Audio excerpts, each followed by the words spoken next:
When we decided we were going to do C is for chili, I said, now, you know, we've been doing these cooking shows for 7 years, and I've avoided the nepotism, but the fact of the matter is that when people say to me, are there any more like you at home? Well, there were 2 more guys. This is my brother Joe and my brother Chuck.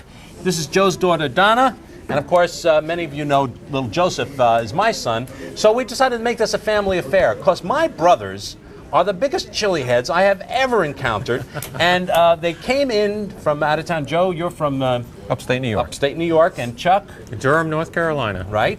And your daughter lives with you. And yes, every day. I'm just teasing you.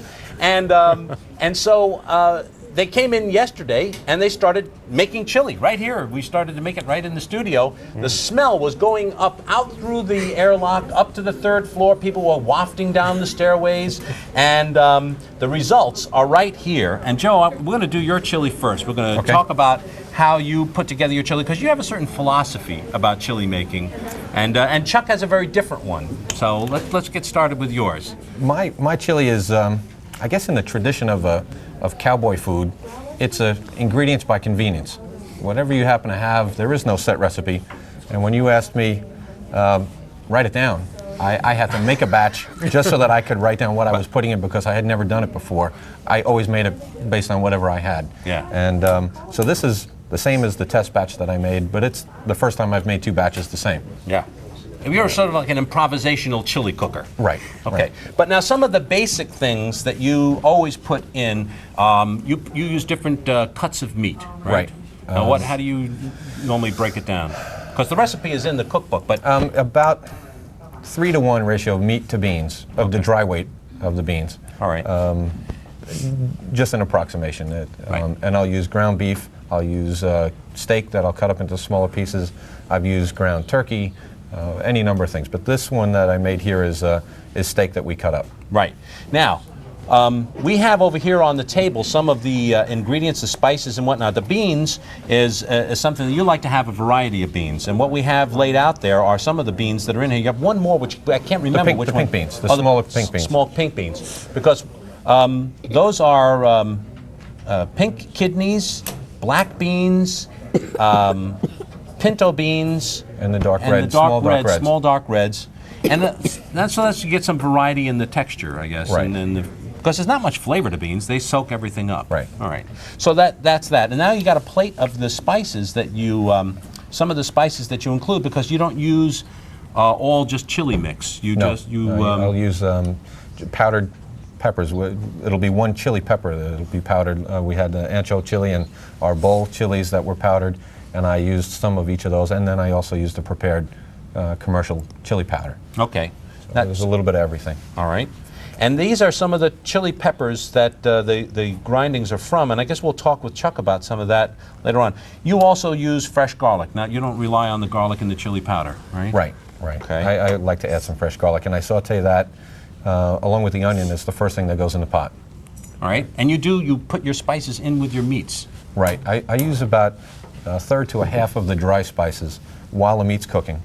I don't like to put it all in, because sometimes spices are hotter for one batch than the last time you got it. So I put some, and then I taste the chili as I'm adding the rest of the ingredients. Now I have to add something that's very important. I don't know how else we're going to rectify this, but for those of you who get the cookbook, I left out one very important ingredient on Joe's chili. Of all things, it was one of those things. With an email glitch. An email glitch. It fell out. There are 2 28-ounce cans of crushed tomatoes in here. Right. That's part of your liquid. Right. And so, make a note when you get your cookbook. Write in 2 cans of tomato sauce. Now, what about your other liquids? I've evolved the recipe over time. I go to contests and events, and if there was a chili I liked, I asked them what was different about their chili, and I put a bottle of dark beer in. This one happens to be a porter from Anchor Brewing. So dark beer is nice? Dark beer. I like the dark beer. It adds a little depth and texture to it. And some Jack Daniels, which you can use any kind of Kentucky whiskey or Tennessee whiskey, but the recipe that I had gotten from somebody called for Jack Daniels, so that's what I use. Yummy. And I save some of the water from preparing the beans. Okay. I'll reserve that on the side, and I add that as I'm cooking the chili, because you want the heat to be high enough, but you don't want it to burn on the bottom. So when you first cook, there needs to be enough fluid in there, and I use the bean juice. And a cup of coffee.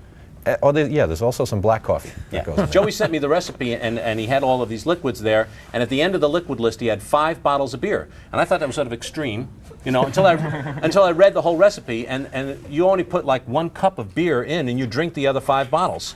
I like your thinking. I like the way you're going at it. And of course, Donna's your big helper when you make chili, right? She's my prep help. She'll cut the peppers and onions and make sure I don't forget anything. Donna was in here yesterday helping us out. You're a Girl Scout, right? Yep. Yeah. Do you eat this chili? Sometimes. Or it's a little too spicy for you? Sometimes, yeah. Yeah.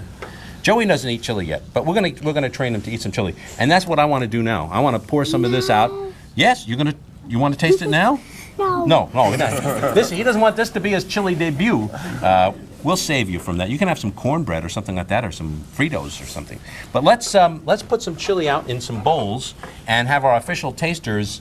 I have actually not tasted even 1 full spoon. I had like a little spoon of the juice while it was cooking. But now, oh yeah, okay, that's a bowl. Now, do we have spoons for these? Yeah, guys? they're in the right-hand side, or you got some there? Okay. Okay. Got some here. All right, let's get over here to see. Now, Chuck, you have a totally different idea about chili, right? And we're gonna get to that. Do you want any sour cream or cheddar on top? But you like Joe's chili too. Absolutely. Yeah. Absolutely. It's good. Now, we have some shredded cheese, or you're these a guys are- purist. Bill, you are a chili eating fool. Bill and I were on we were at the Rib Festival.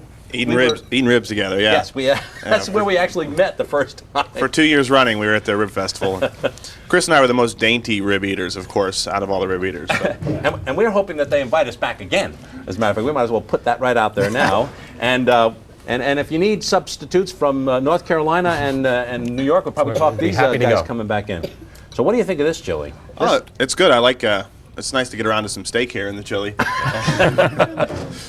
Nice flavor, and it does have that cowboy flavor. It's got a lot of earthiness. I like the ground fresh chilies, or the ground dried chilies, excuse me. I use those too when I cook chilies. They're just instead of the prepared chili powder, because that way you know what's going in it. Right. And it does have a sort of like a cowboy campfire taste. It's good. Mm-hmm. Okay. Sam, what do you think? Does the smoked flavor come from smoked chilies? Yes, it comes from the peppers. Yeah, it's a very nice taste. And also the heat doesn't hit you at the beginning of the taste. It builds as you're swallowing, actually. It's a nice this is something blend. we haven't It's talked about, different. because the first 2 chilies, other than the fact that it had the some red pepper sauce in it, but people like either they fall into 2 camps. They want 5-alarm chili, or they want a really pepper chili flavored chili, but not necessarily hot. The 5-alarm chili to me is sort of a waste, because all you taste is the heat, and so it doesn't make sense to me. A chili like this that has flavor and then some heat behind it tends to make a lot more sense. Yeah. This you can make a big bowl of. You can have a big. Now, do you? I see you don't garnish your chili either. You're Well, I sort of wanted a to purist? taste it before the garnishes. Okay. And not appear too much of a hog on camera. Yes. Sam and I have discussed it, and there's a whole lot of chili to eat today, so we're You're we're taking it easy on the garnishes. Now, tell me something. At Mad Mex, which has great Mexican food, but do they actually serve chili? What a great lead-in for me, thanks. Well, we've always had a chickpea chili that's completely vegetarian, made with chickpeas, tomatillos, cumin, garlic, that we use in burritos that serves as a chili.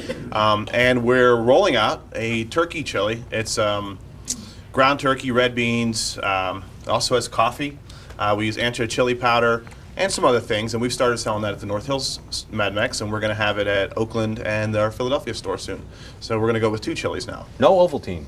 No Ovaltine. Okay. But a full pot of coffee. But a little pot of coffee. Yeah. It goes in there. Well, that's good. Okay. Well, there you are. See? Right at Mad Mex and in New Paltz, you can get your chili. And although this recipe has a lot of ingredients in it, and it does, it took you some while to put it together, it feeds a crowd, folks. I don't know if you can get a look at this. This is filled with chili, and we'll be eating chili till next Tuesday or something like that. So you can get this recipe and 120 more chili recipes when you call in your support for WQED and our cooking programs And it's really simple to do. The number is 621-5808. Joe and Chuck and Donna and I are going to get ready to cook some more things. But in the meantime, we want to make sure that you have a chance to make a pledge of support and join in all of the folks who support us by sending in their recipes, by calling us, and by being a part of all of this cooking stuff right here. I also want to mention that the folks who are answering the phones today are not necessarily chili heads, but they are good friends of ours from St. Lawrence O'Toole, the folk group, something that Laura and I belonged to for years, and we're very glad to have them here. And those are the people you'll be reaching when you call us at 621-5808. Now here I am. This is my brother Chuck.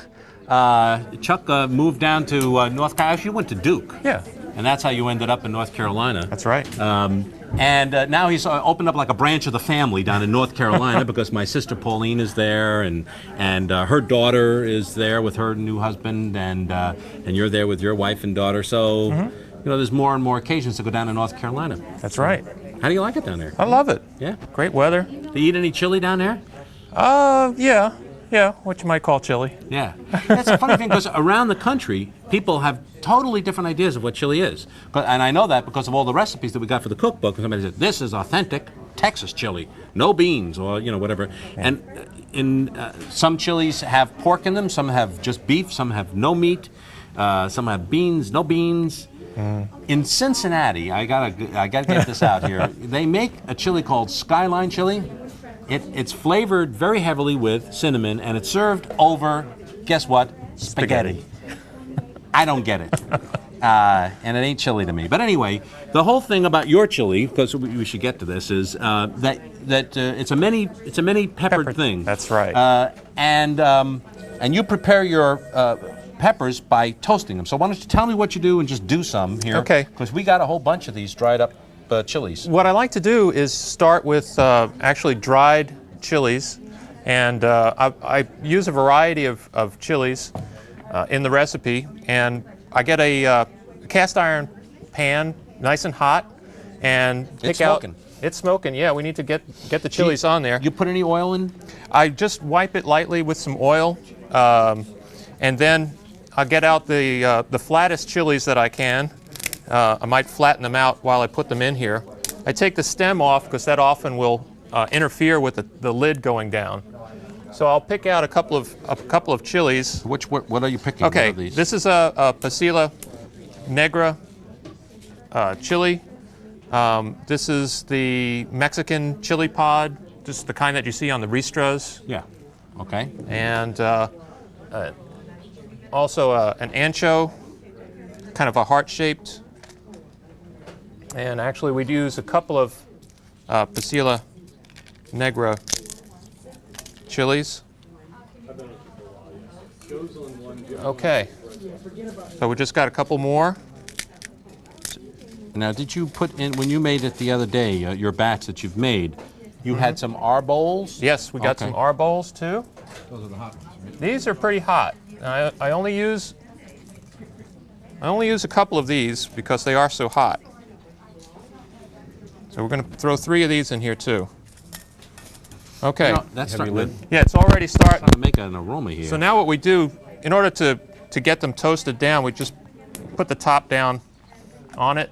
Sometimes I'll put a can of something on top just to force it down a little bit more. But that's already beginning to produce quite an aroma. We've got people here peeking in saying, hey, what's that smell? Yeah. It smells good. What's that noise? So we do them on one side, toast them a little bit, do them on the other side. And what you're actually doing is you're releasing some of the oils. You're drying out the peppers, because a lot of times, if you look at these peppers, they're not real dry. They're kind of still flexible. So by doing this, you really make them much more crispy and dry, so that in our next step, which is to grind them up, they grind up very fine, and they release then all of those oils and flavors into the chili. So these are ready to flip. Ooh, look at that. Oh yeah. Popping right up. You can see they get a little darker on one side. I'm wondering when the sprinklers go off, Okay. And press them down again. press them down again. Okay. Now, what the whole point of using these different peppers is that they have different degrees of hotness or different flavors? Or? That's right. That's kind of the heart of my chili is the different peppers. In that I feel like chili needs to hit every part of your palate. And so I use fresh chilies, fresh peppers. I use sweet peppers, everything from the sweetest red pepper all the way through to the hottest pepper. So what happens is that I feel like it attacks your entire palate from the front to the back. And hopefully our tasters will verify this this theory when they try it out. I think we're ready. I think these are probably okay. Toasty? Toasty. I brought my little boat motor Okay. so we can grind them up, but you got to get the seeds out, right? Right, we're just going to break them apart and empty out the seeds. Well, I'm just going to empty them out right here. Yeah, I do not grind the seeds in, but it's very easy. You just break it open, you just tap them out. Ooh, ooh. Haha. Hot, hot. It's Okay. because it's been on the fire, Chuck. We keep telling you. Fire, hot. Hot. Fire, bad. This has been great fun to have Joe and Chuck here because although they came to visit when I got married, other than that, they haven't really had a been here chance. to Pittsburgh and have a chance. We get together to cook at Easter time at my sister Pat's. And as a matter of fact, Pat said she might be driving up from Maryland for this event. She'll be here soon. And then we get together at the beach. And what do we do when we get together? We cook. Yes, we cook. We make. We eat a lot. Now you're not going to try to split those little anchos. I mean those arbols, Arbols? are you? Yeah. Oh, okay. Yeah, actually, it's important for the arbols because the seeds are the hottest part of the arbols. Oh. And so you get one of those seeds, stuck in your tooth or in your, your mouth someplace. gonna hurt you, It's yeah. going to hurt you for a while. So the idea behind this chili is that the heat is actually not a permanent kind of fixture in your mouth, that it kind of passes through your palate from the front to the back as you eat. So we're just about ready here to go ahead and... You're making a pile of seeds there. We got to Okay. watch out for those, right? Yeah, We don't yeah. want them. Yeah, we don't want to get them in there. Okay. Yow. How? All right. Get some others out here. Okay. You could let that cool a little bit, right? No, we don't No, have. we don't know. We don't how- have we all that day, time. right? No, I know. Okay. So as long as you get a slit and you can shake out the. Right. As long as you get a slit in it, then you can shake it out. Okay. Okay. I think we're ready to put Okay. these through the grinder. You're going to put those, break them up in there? Okay. Yeah, a little bit, just to fit them in. You can see how much more brittle they are from when they start out. Yeah. That's a good idea, Joe. We can let our folks have a taste now so that they'll have a chance to savor it. A little bit so they Yeah. All right. Let's So you're making your own chili powder. Is what you're right. doing That's right here. actually you're making your own chili powder by doing this, and by the same token, you can make it as hot or as mild as you want by mixing more or less of one type of chili or another. We were down at Raina's. Joey and I went down yesterday morning, and That's a great place. there's like this whole back sort of counter filled with different kinds of chilies in this kind of state, dried, powdered, chopped cans. cans. There's every different kind of chili you can imagine down there. So be a little adventure-some, and Absolutely. don't just reach for that can of chili powder. There are other things that you can do in order to make your chili Okay. more interesting. Let's make some Okay. chili powder. All right. Brought my little boat motor thing. I hope this works. Yeah. Yeah.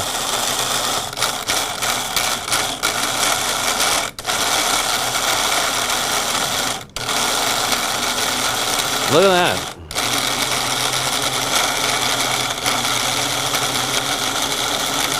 We tried to do this in the food processor the other day, and it just took forever because it was too big an area. Yeah, you need a confined. A coffee grinder would work well, wouldn't it? Well, let's see what that looks like now. Yeah. Don't breathe in when you open this up here. Very important. Yeah. Do not inhale as you take the top off. Oh, well, see, now that came much better. I'm going to pour some of this into my... That looks good. Now that looks like what we needed. Yeah. Well, you got a version of that. Yeah. Yeah, Okay. I mean, it eventually ground up. You can use a food processor or a blender or something like that. And then you put the whole thing in, right? I mean, depending upon the size of your the batch that you make. Right. Now You're looking for about 6 tablespoons. How big? In a batch, according to the recipe in the book, about 6 tablespoons, and that goes in with the meat right at the very beginning. In mine, I start with the meat, add the spices, and brown the meat with the spices. I feel like the fats from the meat and the spices have to kind of get the early start on the chili. Now you use in this both pork and beef, and in 2 different forms. That's for right. the textural differences. That's right. So it's this is an all-day chili. Well, yeah, you know, chopping up the meat and the steaks is part of it, and I feel like that the texture, the variance in texture is also pleasing to the palate. It's not just the same thing. You know, sometimes you get a good chunk of steak, and sometimes you get some ground beef. The ground beef and the ground pork really absorb all of the spices and release them then. So it's a nice combination to mix the two. All right. Well, let's get a bowl of this and go Okay. over and see what Bill and Sam have to say about this. In Chili Central, the corner of the world, that's the most chili I've seen you eat so far, Bill. I like that one. I mean, I've liked them all so far, but that's got some nice heat. I like hot food, so I think that's the hottest so far. All right. Although I got to be careful not to favor any of the brothers. I was threatened before the show. And I like the different textures of the meat. That's neat, and I love the spices. You know, both of you. It's interesting. You both have these really kind of neat ideas about chili, like using your own peppers and grinding them, and that's great. It's good. 2 good chilies. How about it, Sam? This is the one that broke the sweat. That's I've been waiting for that. It's quite nice. One of the things is this is a more liquid, so it's almost like a soup, Right. but it's very nicely spiced and very smooth. I like it. Now, does this thicken up if you do you usually serve it thicker than this, or this No, is the way it is? It really is the way that Yeah. that it comes. Because there are, there's different theories about that too, and Right. some people like their chili so that the fork stands up in it, and then others, you can have a lighter mixture to it. But what's nice about this is you can dunk your cornbread in it. That's right. That's exactly the point. Is that this really is a soupier mix that soaks it up. The other thing is that some people thicken their chili with a little bit of masa harina or with just cornmeal, which you can cook into it to thicken it up. And I would think that if you liked it thicker and you wanted to still make this recipe, you could just do some of that. Do you ever use one of those thickening agents? And I've never rather used- cook it down, huh? Yeah, I cook it down or just control what goes in from the beginning so it doesn't get too loose. But yeah, I think this is a fine thickness. Now, this would be really good over spaghetti. Which, by the way, I have to disagree. I think that Skyline chili is a chili. Yeah? Not my favorite, but certainly when you concoct with the cheese and the onions and the spaghetti. Well, they call the it like crackers. 5-way chili Yeah. or something like that, because it has spaghetti and whatever they add, all the hot dog chips or something. I don't know what I think it's an atrocious thing. But hey, Each his own. we'll have Cincinnati calling us going, wait a minute, you've been, letting well, we don't get to Cincinnati, so we're not broadcasting in Cincinnati. Yeah, Forget that. Don't worry about it. Pittsburgh chili doesn't go over spaghetti. We just don't do that. I don't think there's one chili out of the 120 recipes that we got. None of them say pour this over spaghetti. So, of course, you're always free to do that. Chuck, thanks for coming by. It's Joe, been great. sous chef. Great being here. By the way, needs more garlic. Absolutely. Joey got all of us these shirts because in the life that we lead in our family, it always needs more garlic. Can't have enough. Can't have enough. As long as everyone eats it. That's right, and we do, and we do. If you want to get Chuck's recipe for chilies and made with his own toasted chilies and 120 more chili recipes that will amaze and amuse your friends and families, call this number 621-5808 and become a member of WQED. And now here's the detail.